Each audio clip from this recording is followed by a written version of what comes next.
Բարև ձեզ սիրելի հայրենակիցներ, եթերում Նոյան Տապանն է։ Մենք աշխատում ենք ուղիղ եթերում Երևան Լոս Անջելես հեռուստակամուրջի միջոցով, այսինքն դա նշանակում է, որ դուք կարող եք զանգահարել մեզ 818-977-532 հեռախոսահամարով Լոս Անջելեսից, 060-35-11-27 հեռախոսահամարով Երևանից, ինչպես նաև ձեր մեկնաբանությունները թողնել մեր Facebook-յան և YouTube-յան էջերում։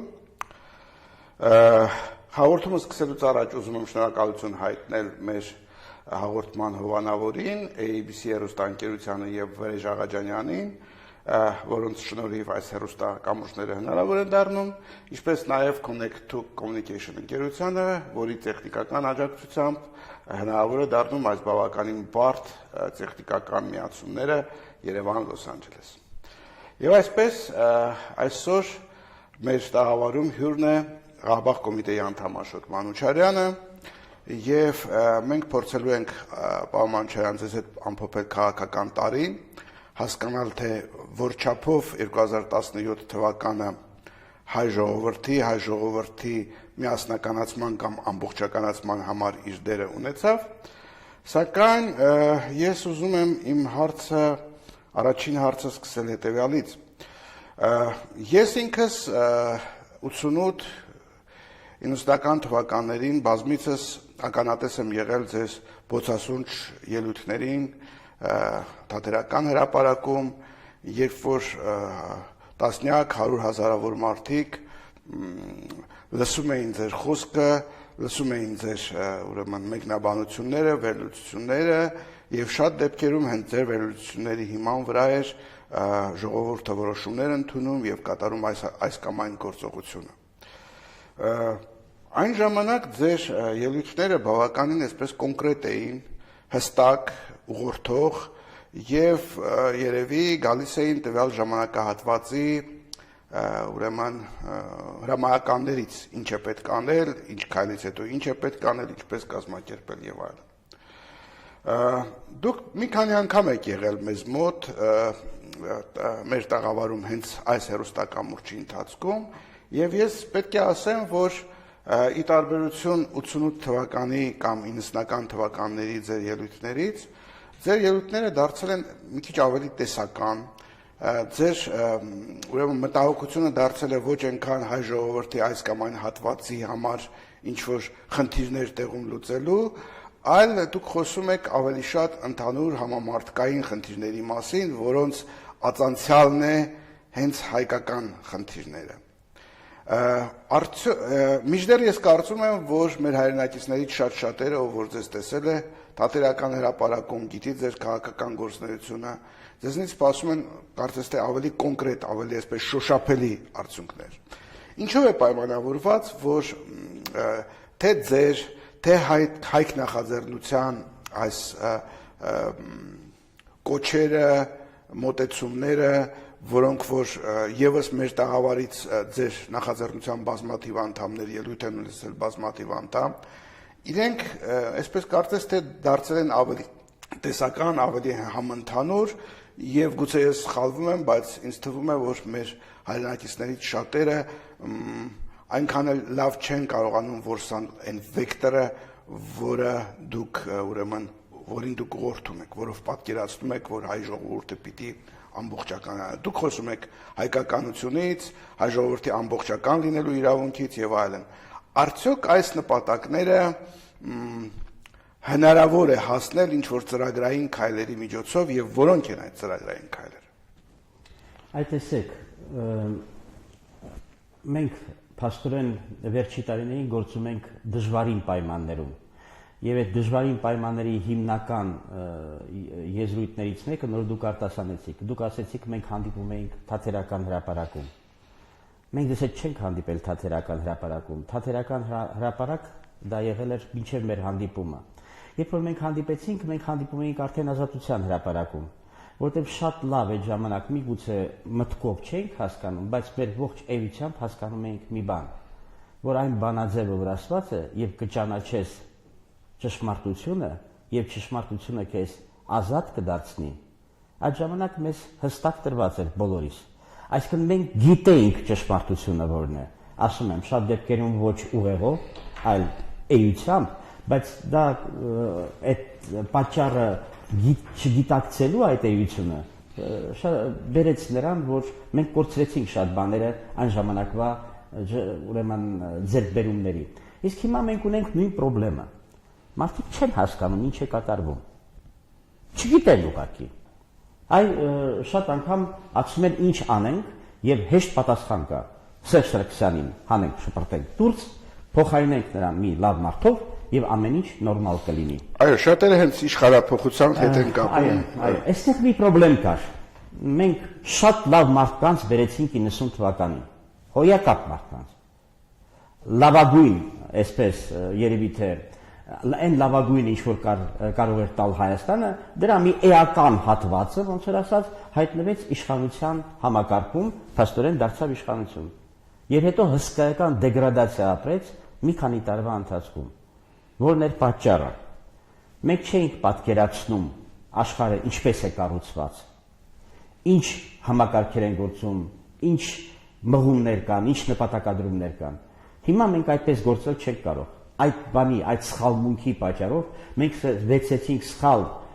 վեկտորներ, սխալ ուղղություններ, այն ինչ որ մեռնող աշխարհ էր, մեզ թվում էր թե ինքը աճող է, մեծացող է։ Այն ինչ որ մենք ձեռք էինք բերել եւ շատ բարձր էր, շատ ավելի բարձր, քան այն ամենը ինչ կար այդ պահին այդ աշխարհում, մենք շպրտեցին մի կողմ, չնայած պետք է խորացնեինք եւ զարգացնեինք դա։ Այն մեր հայկական ինքնությունը, որ ձեռք էինք բերել այդ պահին։ Նոր աշխարհը պահանջում էր նոր վերաիմաստավորում, նոր զարգացում այդ ինքնության, այլ ոչ թե վերցնել դա դնել մի կողմ, վերցնել աշխարհի ստեղծած էրզածները այդ պահի եւ ուրեմն գործել։ Ուրեմն այսօր դուք եթե ինձ հարցնում եք 17 թվականի մասին, 17 թվականը գիտակցելու պահն էր։ Ուրեմն այսինքն որ մենք հույս ունեինք այդ երկար տեսական թվացող զրույցներով։ Երկար ես անվանում եմ, տեսեք, մենք խոսում ենք այս ալիքով հիմա։ Այն ժամանակ կար հրապարակը, որտեղ հավաքվում էին 100,000-ավոր մարդիկ եւ որը ամեն մի հերոստատեսությունից էապես ավելի արդյունավետ հասցնում էր մարդկանց ասացի էությունը։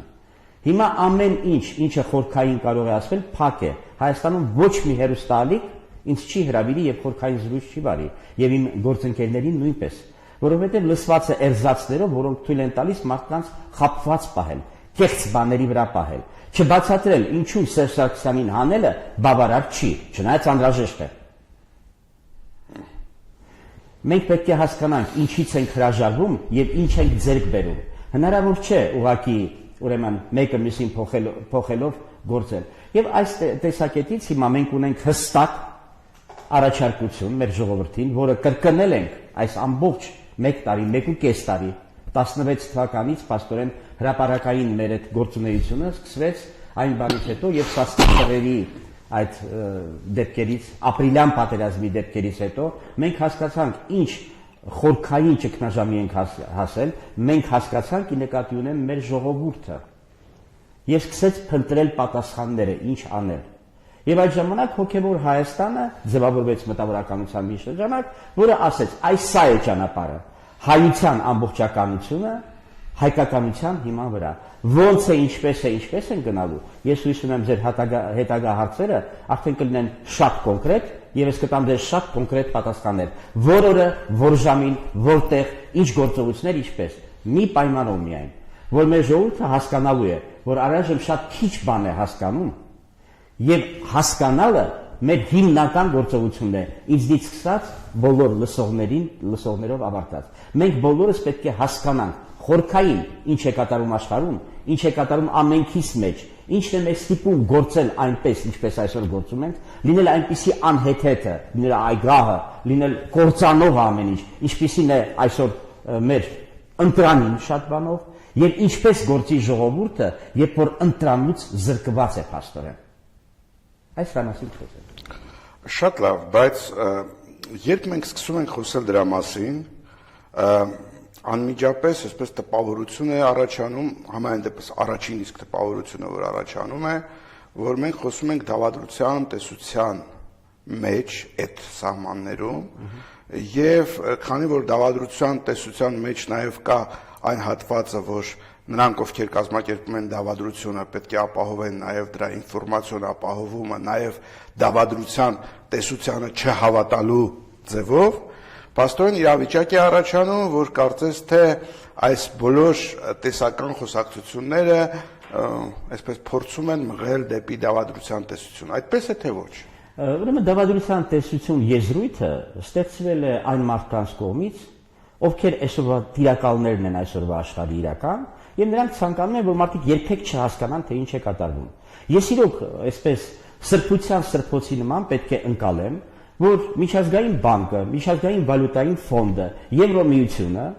այսպես միաձայն եւ միամուր մղումով փորձում էին Հայաստանը եւ իր ժողովրդին երջանիկ դարձնել։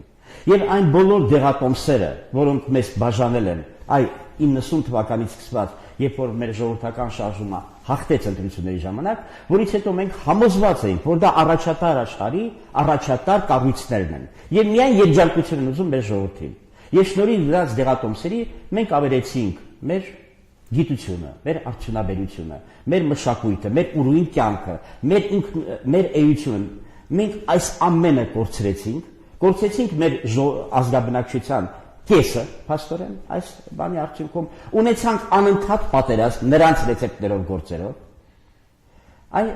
Ես պետք է կամ սա չտեսնեմ, որպեսզի ձեզ ասեմ, եթե ես սա տեսնում եմ, որ սա կործանարար է եղել, դա արդեն դավադրություն է։ Ես պետք է հավատամ, որ նրանք սրբի հավասար մարդիկ են, նրանք նարեկացի են, նրանք շիրակացի են, եւ այլը։ Ես պնդում եմ, նրանք ավելի մեծ հանցագործ են, քան եղել է Ադոլֆ Հիտլերը, որովհետև այսօր նրանց գործունեությունը բերել է ոչ թե գենոցիդի է բերում ցեղասպանության։ Նրանք զբաղված են անտրոպոցիդով, այսինքն բոլոր ազգերի մեջ, բոլոր մարդկանց մեջ սպանում են նրանց մարդկային էությունը։ Նպատակը մեկն է, այն շրջանակների նեղ փող ունեցող շրջանակների ձեռքում, ովքեր այսօր տիրակալներն են աշխարհի, պահել մեր բոլորիս ճակատագիրը, պահել իշխանությունը, պահել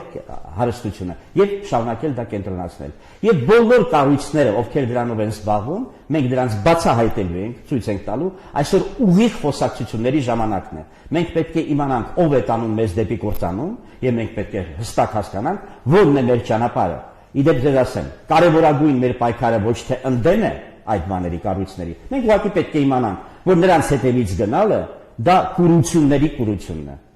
Բայց մենք ամենակարևորը որ պետք է իմանանք, որն են իրական կառույցները, ինչպես մենք կարող ենք ստեղծել, ինչպես մենք կարող ենք ուրեմն համախմբվել, միասնության ձեռք բերել եւ որ ուղիով պետք է գնանք դեպի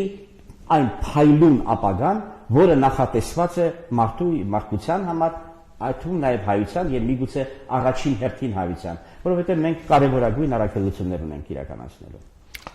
Պարոն Մանչյան, դուք թվարկեցիք այդ կազմակերպությունները, ես այդպես ինձ մոտ ֆիքսեցի, որ դրանք բոլորը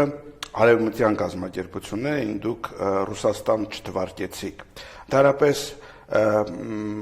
ըստ իս մեր հանրությունը ոչ օրինաչափ կերպով այսպես փորձում են բաժանել արևմտամետ, ռուսամետ ուժերի, ինչպես եք վերաբերվում այդ ամենին։ Ես չթվարկեցի ոչ միայն Ռուսաստանը, դուք լսեցիք, որ ես չթվարկեցի նաև Միացյալ Նահանգները։ Ես չթվարկեցի նաև Գերմանիան եւ Ֆրանսիան, որովհետեւ երբ որ Ֆրանսիայի նախագահ Մակրոնը ասում է, որ այսուհետ չկա ֆրանսիական մշակույթ, կա Ֆրանսիայի մշակույթ, ես հասկանում եմ, որ Մակրոնը Ֆրանսիայի նախագահի պաշտոնն է զբաղեցնում, բայց դա Ֆրանսիայի նախագահը չէ, որտեղ ինձ համար շատ հոգեպես մոտ է Ֆրանսիայի ժողովուրդը, ֆրանսիական մշակույթը, ինչպես գերմանականը, ինչպես չինականը, մյուսները։ Բայց երբ որ ինձ ասում են, որ այդ մշակույթը չի լինելու այլևս, չի լինելու ինքնությունը, որ խառնարաններ պետք է սարքեն մշակույթների, եւ դա անվանեն Ֆրանսիայի մշակույթ։ Ես ասում եմ Ֆրանսիա բառի հետ ոչ մի կապ չունի։ Կարանք ասենք համար 12 աշխարհահատվածի մշակույթը, իսկ մենք ունենք 13-ը, իսկ Ամերիկան լինի 14-ը։ Ուրեմն չկա Ռուսաստան այսօր, չկա Ֆրանսիա եւ չկան ուրիշները։ Կան այդ այսպես շոշափուկները, որ այդ օլիգարխիան համաշխարհային ֆինանսական տարածել է, փորձում է խեղդել ամբողջ աշխարհը, բայց բոլոր տեղերը կա ապստամբություն։ Այսօր ես կարող եմ ձեզ տալ ֆրանսիական մտավորականության անուններ, որոնք հոգևոր Հայաստանի հետ միասին, մեր ժողովրդի ուրիշ իրական ընտրանու ներկայացուցիչների հետ միասին կազմելու են մարդկության այն ընդհանուր ճակատը, որը թույլ չի տալու, որ բոլորիս ոչնչացնեն, ամեն մեկից առանցին եւ բոլորիս միասին։ Այս իմաստով մենք բոլորս մի նավի մեջ ենք։ Պաստորեն, դուք խոսում եք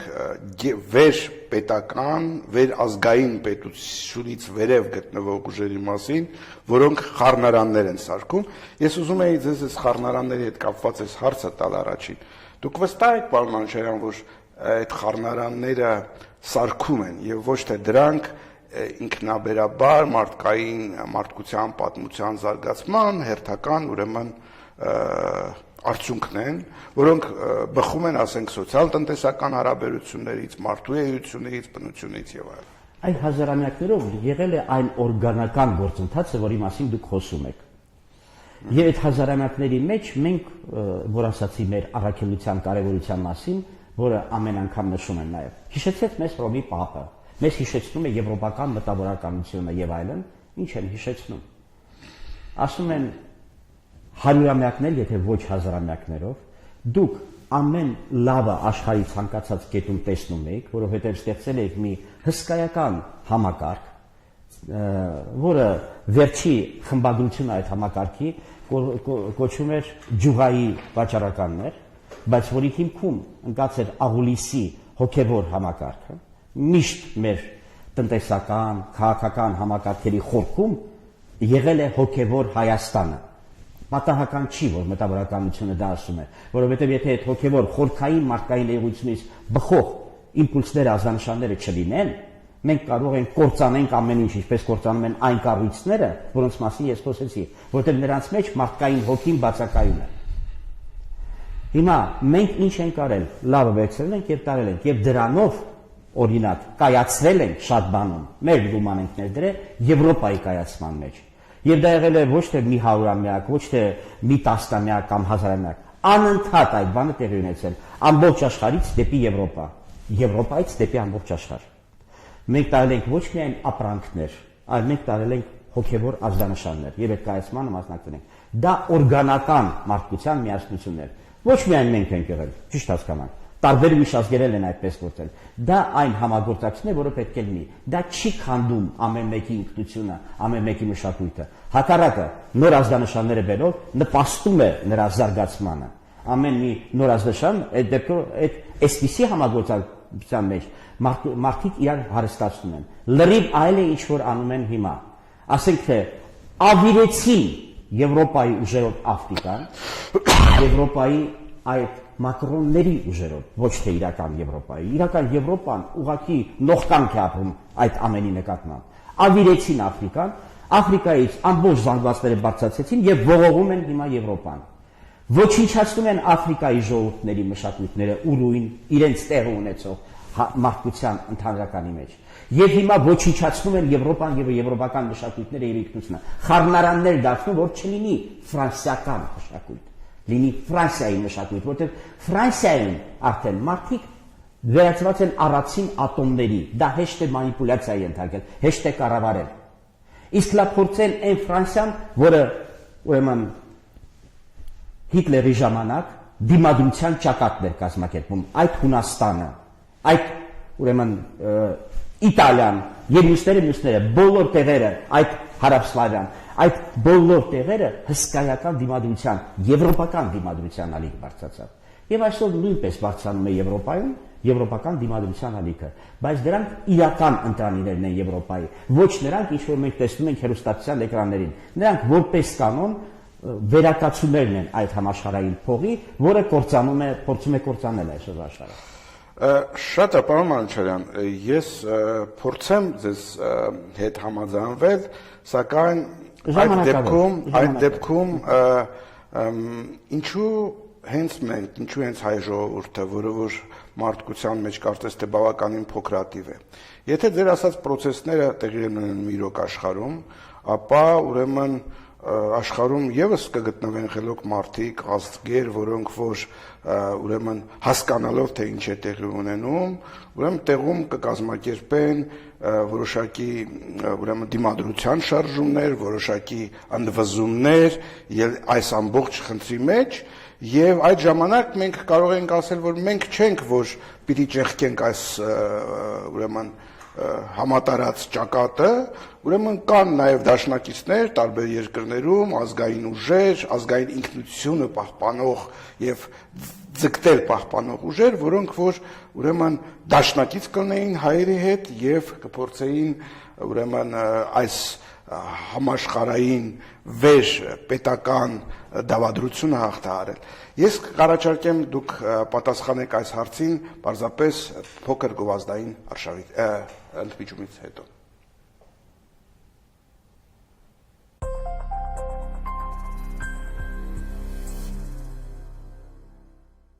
Հիվանդությունը կանխելու եւ բուժելու լավագույն միջոցն ու գրավականը նրա մասին ճշգրիտ պատկեր ունենալն է։ Ժամանակակից տեխնոլոգիաներին համապատասխան նորագույն սարքավորումներով Glenox Imaging Professionals ախտորոշման կենտրոնում վկայագրված մասնագետների կողմից կատարվում են X-ray, bone density, CAT scan, ultrasound, MRI հետազոտությունները։ Քննության պատասխանները փոխանցվում են բժիշկին հաջորդ իսկ օրը։ Կենտրոնում ընդունվում են բոլոր ապահովագրությունները, հիվանդներին տրամադրվում է անվճար փոխադրամիջոց։ Glenox Imaging Professionals, լիարժեք հետազոտում, ստույգ պատկեր։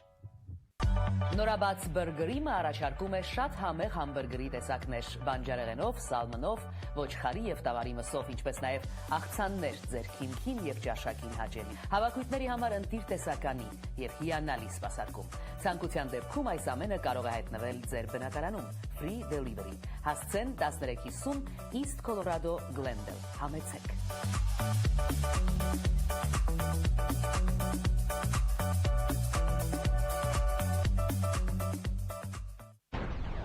Ուշադրություն, United Shipping Group հզոր հաստատությունը նոր տարվա առիթով հայտարարում է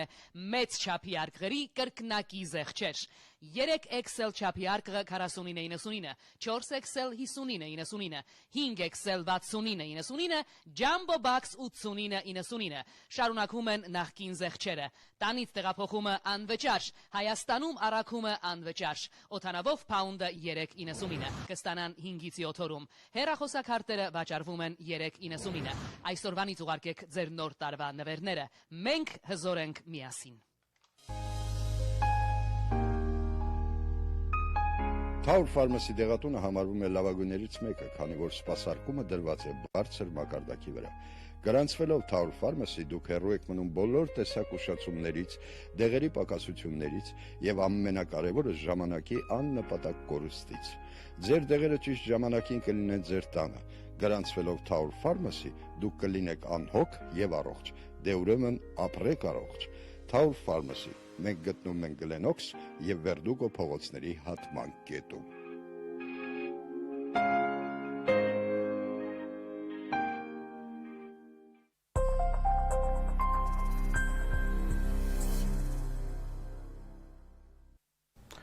Սիրելի բարեկամներ, եթերում Նոյան Տապանի Հայք հաղորդաշարն է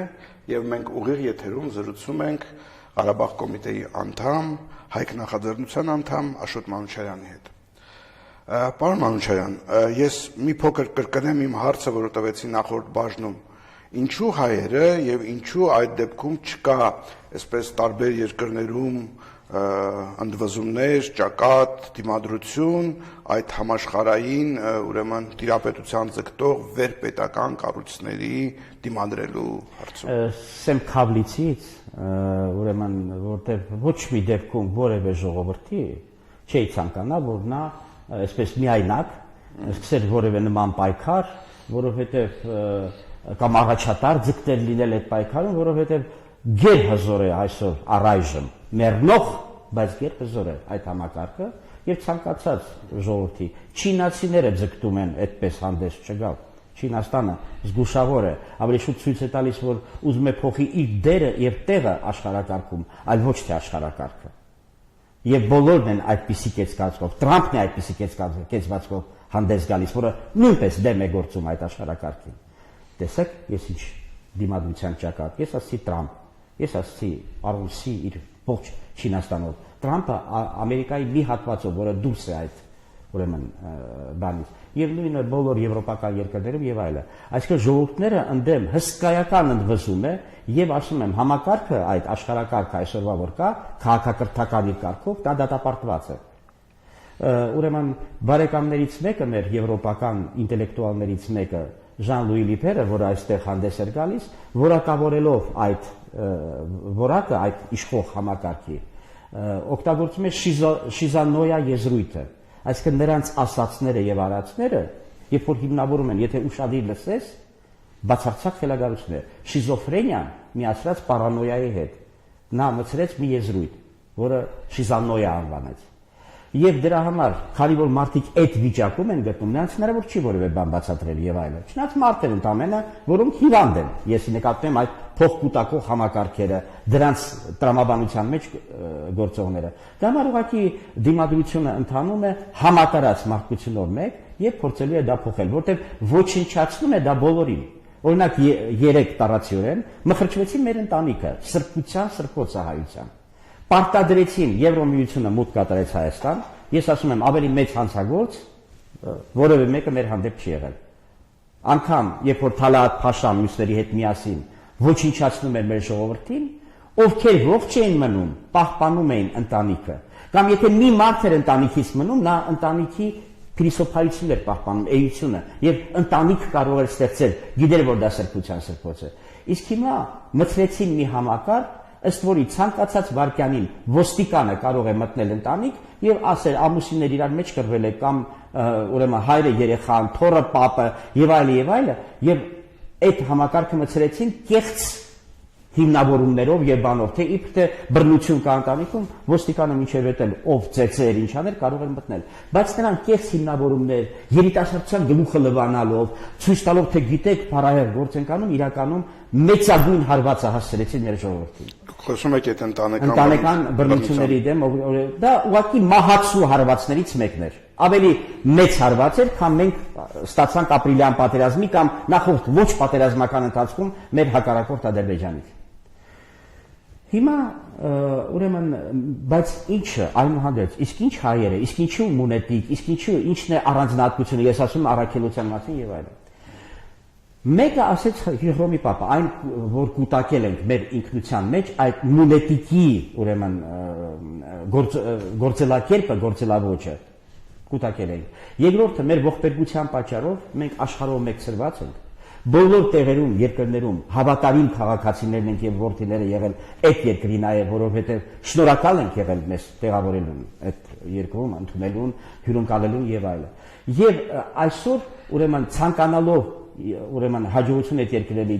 լինելով դրա մշակույթի նաեւ ինքնության կրողը պահպանելով նաեւ մերը որտեղ ցեղասպանության հետևանքով ենք ծրվել մենք շատ կարեւոր համադրող համակարգ ենք շատ կարեւոր վստահության համակարգ ենք եթե երրորդ պայմանը կատարենք եւ երրորդը կարեւորագույնը մենք խոսեցինք թատերական հրապարակից եւ ես թատերականը շեշտադրեցի եւ ասացի այնտեղ ոչ մի կաթիլ թատերական բան չկար արդեն 20-25 տարի է չարախոսություն է ընթանում այդ համակարգերի եւ նրանց այսպես հարմարված նրանց մարդկանց կողմից որ իբր թե այդ ժամանակվա գործողությունները թատերականացված էր նույն գայլերն էին ու խոզերը ինչպես այսօր եւ ուրեմն այն ժամանակ էլ ուզում էինք ինչ-որ բան փոխենք դրա համար ենք բացարձակապես այդպես չի ով որ այն պահերին եղել է այնտեղ ովքեր որ տեսել են ով չի մոռացել եւ հոգին չի տվել որպեսի ապականեն եւ քանդեն շատ լավ հիշում է որ մենք տեսել ենք մարդը ինչպիսին կարող է լինել երկիրը ժողովուրդը եւ տեսել ենք ինչպիսին է մեր իրական ինքնությունը ինչքան մարդկային ենք մենք ինչքան լուսավոր նպատակների ուրեմն մղով տոգորված մենք այդ ամենը տեսել ենք մյուս ժողովուրդներ աշխարհի չեն տեսել նրանք լսել են որ տես բան ունեն նրանք լսում են Մոցարտի եւ Բախի երաժշտությունը նրանք լսում են իրենց հերոսական սագաները եւ այլը եւ ուրեմն հասկանում են որ ուրիշ աշխարհ կա խոստացած ինչ որ դրախտ բայց նրանք լսում են ընդամենը մենք տեսել ենք մենք ապրել ենք այդ վիճակում եւ մենք շատ լավ գիտենք որ կարող ենք լինել այդպիսին հիմա հիմնական ռոպագանդան որ տանում է մարդ այդպիսին է այդ օլիգարխիայի համակարգը։ Մարդը այդպեսին է։ Այդ ինչ որ արհեստական բաներից խոսում եք, ինչ որ ավելի մարդկային համակարգերից, քրիստոնեական, սոցիալիստական, ուրեմն եւ այլն, այսպիսի բաներից որ խոսում եք, դա այսպես երևակայության աշխարհ է։ Իսկ իրական մարդը գայել է, պետք է ուրեմն այդ բոլորը հաշվի առնելով կառուցել այն ինչ որ հիմա կառուցում ենք մենք։ Բացարձակ խաբեություն։ Մենք ձեզ հետ գիտենք, որ կա այդ ուրիշ աշխարհ։ Եվ այս իմաստով շատ նաև հատկանշական է։ Հաջորդ տարվա տոները ընդունեց մեր կառավարությունը եւ հայտարարեց Սերժ Սարգսյանը, որը զբաղեցրել է իրեն հայտնի ձևերով Հայաստանի նախագահի պաշտոնը։ Եւ նրանք տոների մեջ կարևորագույն չնշեցին Արցախյան շարժման 30-ամյակը։ Նշեցին Երևանի 2800-ամյակը, նշեցին ուրեմն Առաջին հանրապետության 100-ամյակը։ Կարևոր բան չունեմ ասելու, բայց ֆունդամենտալ նշանակություն ունի մեր ժողովրդի համար Արցախյան շարժման 30-ամյակը, որովհետև այդտեղ միակ գործող սուբյեկտը եղել է ողջ ժողովուրդը։ Այդտեղ չկային այդ Ղարաբաղ կոմիտե, չգիտեմ, այնտեղ անգամ կռվող տղաներ, անգամ զոհված տղաներ, դրանք մասն էին եւ արտահայտումն էին ընդհանրական ժողովրդական ստեղծագործության։ Երբ որ ստեղծագործության հիմնական նպատակը հենց ինքն էր եւ իր կյանքը ինքը ձևավորել է մի ֆանտաստիկ բան, որը կարծես թե պատահականություն էր եւ այլն։ Ոչ, դա օրինաչափություն է, որը պետք է զարգացնենք։ Ու այսօր, երբ որ մենք խոսում ենք նոր եւ կոնկրետ գործողությունների մասին, մենք խոսում ենք դրա մասին։ Մենք հայ ժողովրդով նշելու ենք այդ 30-ամյակը։ Հիշելու ենք, որ դրա նշանաբանը միացումն էր։ Բայց միացումը ոչ միայն Արցախի եւ Հայաստանի, դա հնչեց որպես քաղաքական նպատակ, այլ միացումը հայկականության հետ, մեր իսկական էության եւ ինքնության հետ։ Պարզվում է հենց որ մի գերխնդիր դնում ես եւ սկսում ես գործել, տեղի է ունենում վերհիշումը քո իսկական ինքնության։ Եվ դու երբ որ քեզ ձեռք ես բերում, պարզվում է ձեռք ես բերում դրա հետ հալու մի բան։ Հսկայական ջերմություն, հսկայական ներդաշնակություն եւ հսկայական էներգիա։ Այդ պահին եթե քեզ ասեն լեռներ պետք է տեղաշարժել, երկիր մոլորակի ուղեցիրը պետք է փոխել, դու գիտես որ ի վիճակի ես դա անել, ուղղակի մի շփոթի մտածես, մի քիչ կազմակերպես եւ ամեն ինչը իհարկե ես անում։ Պարոն Մանուչյան, դուք խոսում եք ժողովրդի մի վիճակի մասին, երբ որ մարդիկ իրար նկատմամբ ուրիշ վերաբերմունք ունեին։ Բայց քիչ առաջ ինքներդ եւս նշեցիք, որ փաստորեն այդ մտավորականության եւ ժողովրդի լավագույն մասի մի ստվար զանգված, որը դարձավ իշխանություն 88 թվականի շարժման արդյունքում, շատ արագ դեգրադացվեց։ Ուրեմն կա ինչ-որ մի համակարգ, մի վիճակ, որը մենք պիտի ստանանք, որպեսզի այդ դեգրադացումը տեղի չունենա եւ մարդիկ նորից վերադառնան այն վիճակին, որ վիճակի մասին դուք խոսում եք։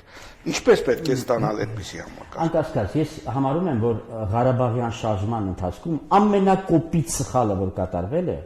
ամենասարսափելի, աններելի եւ այլն, կատարվել է Ղարաբաղ կոմիտեի կողմից, երբ որ Ղարաբաղ կոմիտեն երկար քննարկումներից հետո որոշեց գնալ դեպի իշխանություն։ Եվ երկրորդ սխալը ժողովրդին էլ ուղարկեց տուն։ Ուրեմն հրապարակը դա միտինգներ չեն, ամբողջ չի,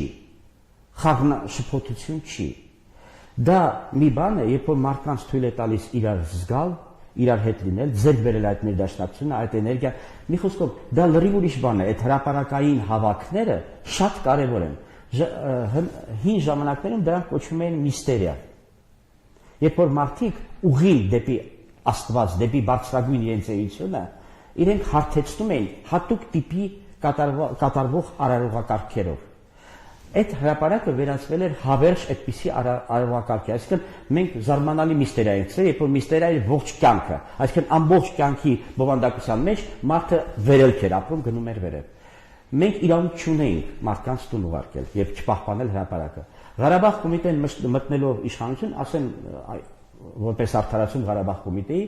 մեկ ձայն տարբերությամբ է որոշումը կայացվել, որ գնալ դեպի իշխանություն։ Շատերը Ղարաբաղում այդ ձեր խոնարհծարան կտրապանականապես դեմ ենք, մենք համարում ենք, որ Ղարաբաղ կոմիտեն պետք է մնա իշխանությունից դուրս։ Շարժման էլի մարդիկ, շարժումը հաղթել է, շարժումից արդեն շարժման մեջ մտնում էին շատ խուսակցություններ։ ձևավորվել էին։ Այդ կուսակցությունների ներկայացուցիչները ստանդարտ ձևով կձևավորեին այդ իշխանությունը եւ այլն։ Բայց եթե ժողովուրդը եւ նրա արդեն մասամբ նաեւ հոգեվոր առաջնորդությունը իրականացնող հոգեվոր համակարգի պահապան համակարգը պահպաներ ժողովուրդը իր ինքնության մեջ, ոչ մի այլասերում իշխանության չէր լինի։ Իսկ այսպես մենք մեր զավակներին հանձնեցինք այդ մյուս համակարգերին, որոնք դրսից շատ լավ գիտեին ինչպես մանիպուլյացիայի ենթարկել։ Այդ դուք ասում եք Ռուսաստան։ Ռուսաստանի ղեկավարության 95%-ը այդ նույն ահավոր համակարգի մասն են։ Այնտեղ կա չնչին ապստամբների խումբ, ուղղակի Ռուսաստանը շատ կարևոր է, որ իր բարձրագույն շրջանում ունի ապստամբներ, մեզ մոտ չկա այդպիսի բան։ Եվ շատ երկրներում չկա, եվրոպական երկրներում շատերում չկա, բայց շատերում եւ կա բարձրագույն ղեկավարության մեջ ապստամբներ։ Ուրեմն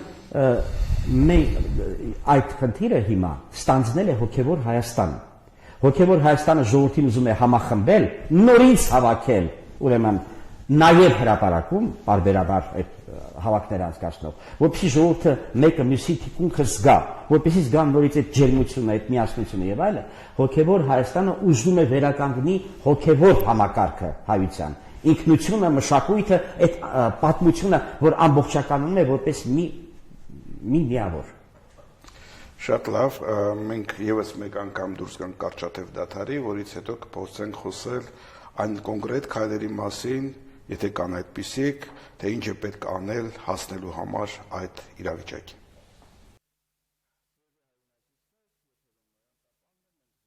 Ուղիղ եթերում Ղարաբաղ կոմիտեի անդամ, Հայք նախաձեռնության անդամ Աշոտ Մանուչարյանի հետ։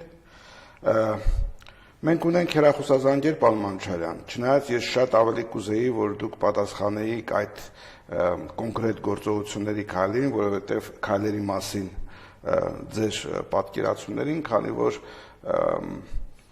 մենք բազմաթիվ ուրեմն զանգեր, կոմենտներ ենք ստանում, որ այդ խոսակցությունները աբստրակտ են։ Ես կխնդրեմ մեր հեռուստադիտողին համառոտ ձևակերպել հարցը։ Բարև ձեզ, դուք եթերում եք, համեցեք։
Շնորհակալ եմ հարցի համար։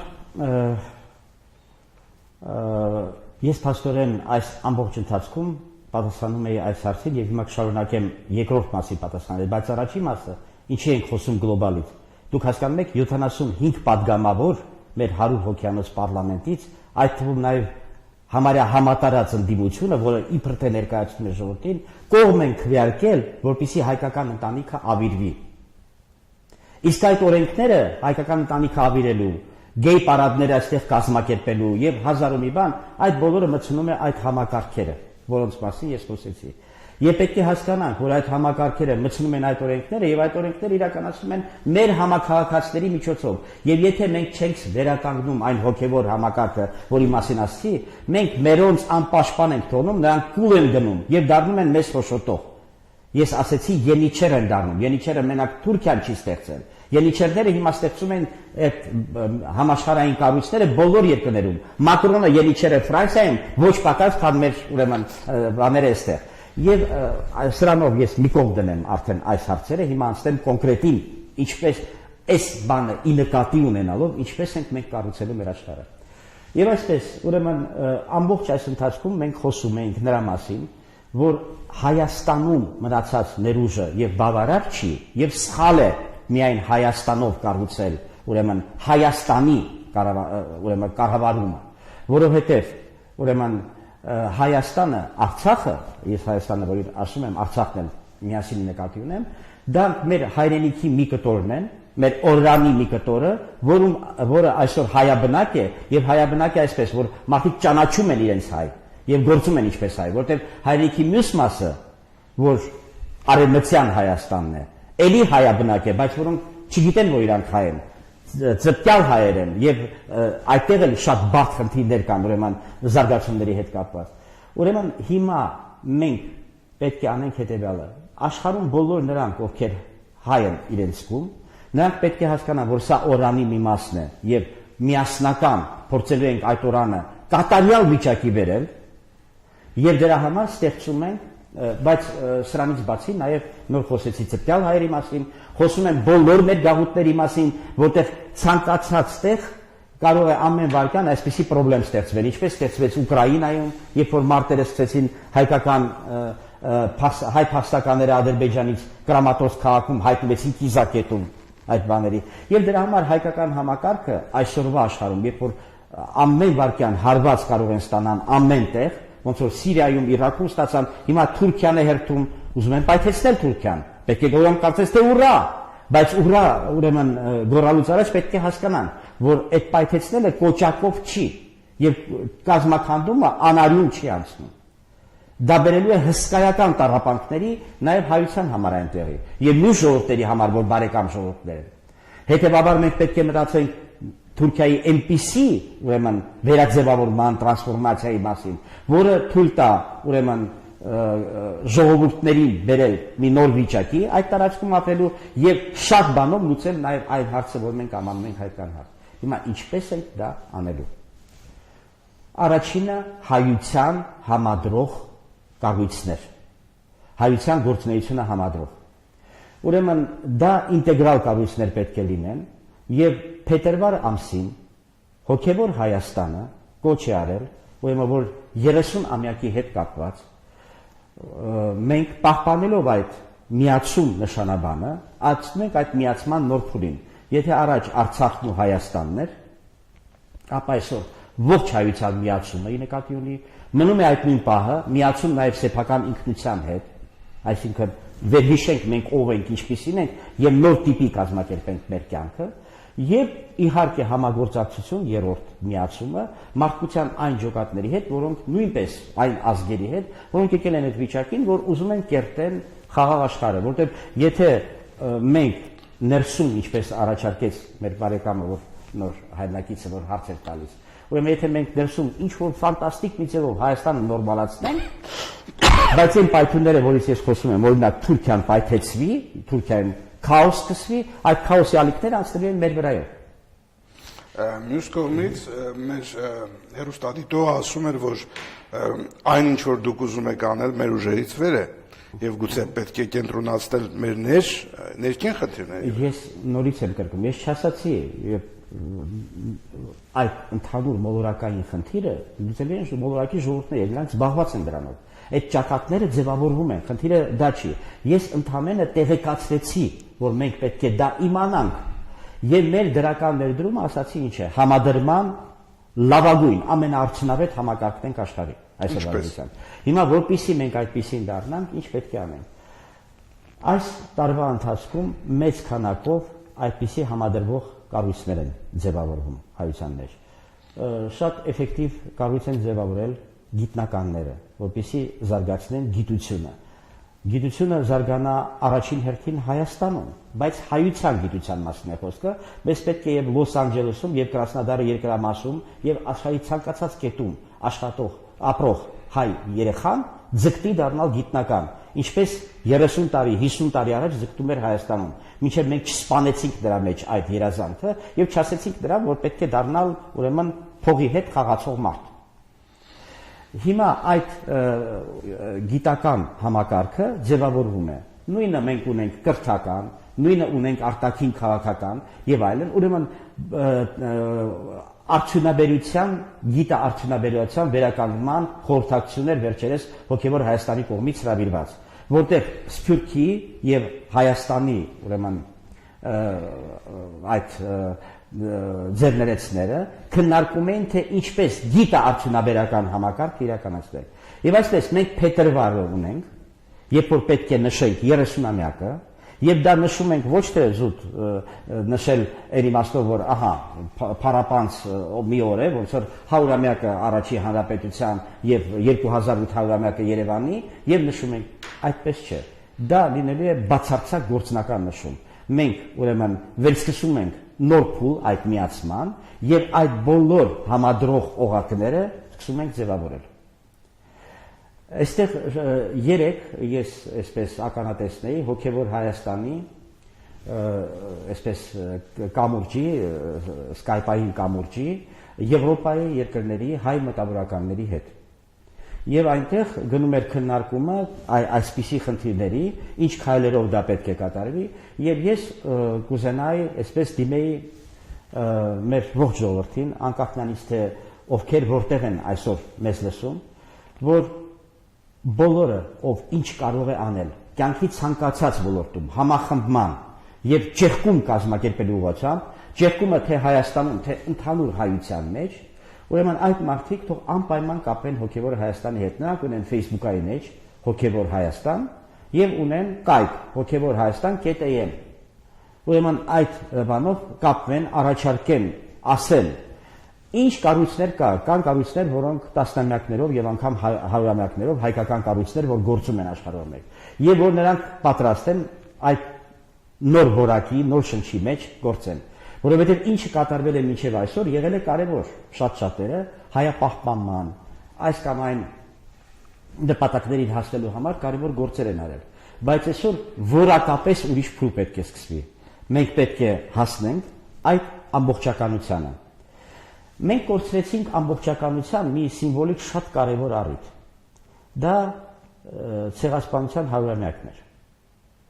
Այդ ժամանակ մենք Հայաստանի տարբեր ուժերին, նաև ուրեմն իշխանությանը առաջարկեցինք մի բան, որ հայ ժողովուրդը ցեղասպանության հետևանքով կորցրել է ոչ միայն հայրենիքը եւ հայրենակիցներին, այդ երկուսը մենք անընդհատ նշել ենք 100 տարվա ընթացքում, բայց երրորդ բանն է կորցրել, որպես մի ամբողջականություն ապրելու հնարավորությունը։ Չէ՞ որ մինչև ցեղասպանությունը 95%-ը մեր ժողովրդի ապրում էր հայկական լեռնաշխարհում եւ անկախ նրանից որ 3 կայսրությունների մեջ բաժանված էր, բայց այն ժամանակ փակ սահմաններ գոյություն չունեին, մարդիկ շփվում էին եւ կյանքը ամբողջական էր եւ մենք ապրում էինք որպես մի ամբողջականություն։ Եվ խնդիրը այն էր, որ հայությունը նորից դրանից հետո այդ 100-ամյակը պետք է ավարտվեր այդ մեր ուրեմն քայլերքը դեպի հուշարձաններ, անկախ նրանից աշխարհի որ ծայրում էր դա կատարվում, պետք է ավարտվեր ժողովրդի հավաքով մեծագույն հրապարակներում եւ երթումով այդ ամբողջական հայությանը, այդ որ հայքին, որ մենք պատմական անվանումը օգտագործելով անվանում ենք հայ, որ բոլորս այդ երթումը տանք, որ այն ինչ որ 100 տարի առաջ մեզնից խլել են եւ մեր մեջ փորձել են սպանել, մենք սկսում ենք վերականգնել եւ լի ենք վճռականությամբ ապրել հենց այդպես։ Հիմա մենք այդ բանը կփորձենք կատարել այս տարվա ապրիլին։ Այսինքն հոգևոր Հայաստանը այդ երկրորդ քայլը, որ ենթադրում է, ստեղծել ուրեմն համադրման օղակներ կյանքի բոլոր ոլորտներում փետրվար ամսին եւ ուրեմն այսինքն փետրվարին իմի է բերվելու այդ ստեղծելու աշխատանքը երկարատև է եւ ուրեմն ապրիլ ամսին փորձել ուրեմն ժողովրդին այդ լիցքը հավաքել, որ ժողովուրդը զգա, որ արդեն ապրում է մի միասնական կյանքով եւ հետապնդում է միասնական նպատակներ։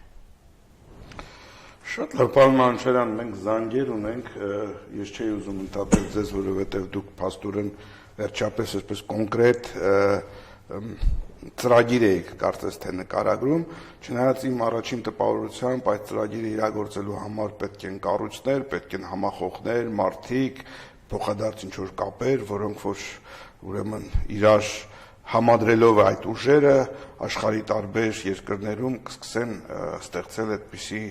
ուրեմն ձեր այդ պատկերացրած կառույցի ինչ-որ ենթակառույցներ եւ այլն։ Դա բավականին երկարատև աշխատանք է, բայց եկեք պատասխանենք հեռախոսազանգերին, որովհետեւ հեռախոսազանգերը բավականին շատ են։ Բարև ձեզ, դուք եթերում եք։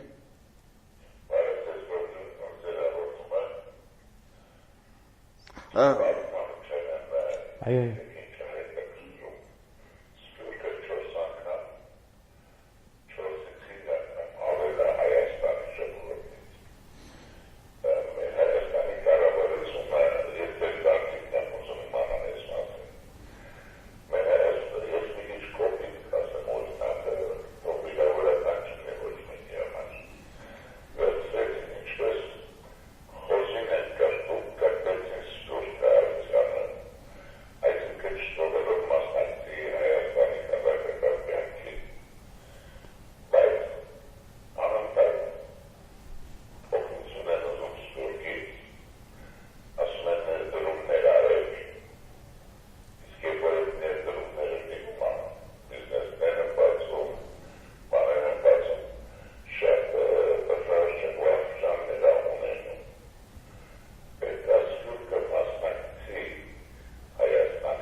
Ցավոք սրտի մեր ժամանակը սպառվում է, ես ստիպված եմ անջատել ուրեմն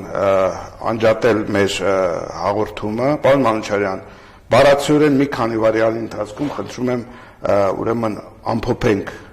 եւ պատասխանենք հարցին։ Ուրեմն Հայաստանը, ես մի քիչ առաջ ասի, չունի իշխանություն։ Հայաստանը դա դրսի կառավարիչներ են փաստորեն դարձել, այդպիսին են վերածվել։ Հիմա ինչ որ ստեղծելու ենք այդ հայքի ընդհանուր համադրման մարմինները, մենք դες այդ ստեղծում ենք պարտադրող, կարգադրող համակարգը։ Եվ անկասկած, որևէ մեկը չպետք է մտածի, որ Հայաստանը պատկանում է այն մարդկանց, ով ապրում են այստեղ։ Առավել եւս չի պատկանում նրա կառավարիչներին։ Սա ողջ հայության, ուրեմն, օրրանն է եւ միասնական պետք է կառավարենք բոլոր գործերը այստեղ։ Շնորհակալություն եմ հայտնում հաղորդմանը մասնակցելու համար, իսկ մեր հեռուստադիտողներին մաղթում եմ ամենայն բարիք։